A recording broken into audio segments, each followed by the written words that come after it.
Saudara-saudaraku yang dikasihi di dalam nama Tuhan, saat ini kita akan mendengarkan firman Tuhan melalui ringkasan pelajaran sekolah Sabat hari Minggu tanggal 31 Oktober 2021.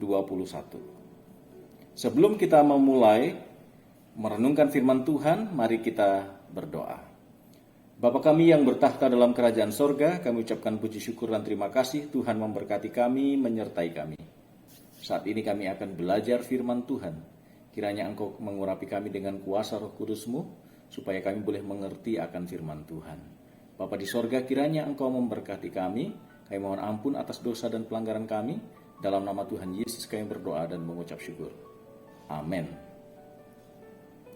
Baik. Ringkasan pelajaran sekolah Sabat kita pada hari ini berjudul Jangan Tambahkan atau Kurangkan. Diambil dari buku Ulangan pasal 4 ayat 1 dan 2 dan buku Matius 15 ayat 1 sampai ayat 9. Saudaraku, Musa mengamarkan Israel untuk tidak menambahkan atau mengurangi hukum yang Tuhan telah berikan. Mengapa ini menjadi penekanan Musa? Setan sejak di sorga berusaha untuk mengubah hukum Allah. Setan menuduh Tuhan sebagai Tuhan yang kejam.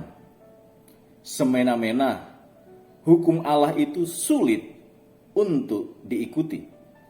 Setan sudah berhasil membuat teorinya menjadi berlaku di dunia bahwa hukum Allah itu salah dan perlu diperbaharui atau perlu direvisi. Sebagian kekristenan baik oleh sikap mereka ataupun kata-kata mereka menunjukkan bahwa mereka telah menerima kesalahan atas hukum Allah yang perlu direvisi. Ini juga terjadi di zaman Israel. Israel bukan hanya mengabaikan bagian tertentu dari hukum Allah dengan menghilangkannya untuk tujuan agar lebih praktis. Tapi mereka juga menambahkan pada hukum Allah dalam pengertian mereka mempraktekkan hal-hal yang tidak ditentukan atau tidak dituliskan oleh hukum Allah yang justru menuntun bangsa Israel pada pelanggaran hukum Allah.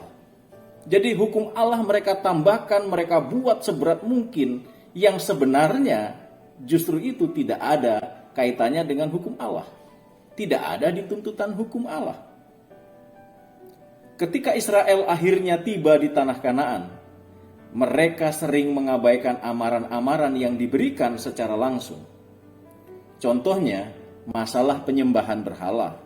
Israel justru mengikuti praktik-praktik kekafiran yang terkadang justru menjadi bagian dari penyembahan Israel yang seharusnya ditujukan kepada Allah.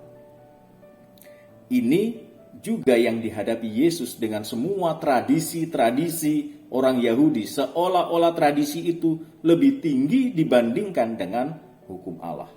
Pada zaman Yesus, Israel telah menambahkan bermacam-macam tradisi manusia sehingga membuat Israel mengabaikan perintah Allah.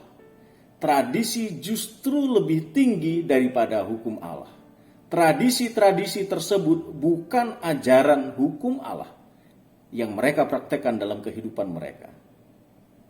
Bagaimanapun juga, menambah atau mengurangi berarti telah mengubah hukum Allah, dan konsekuensi atas tindakan itu pasti ada. Karena Tuhan berkata tidak boleh menambah dan tidak boleh mengurangi daripada hukum Allah. Inilah ringkasan pelajaran sekolah Sabat kita pada hari ini. Kiranya Tuhan memberkati kita. Amin.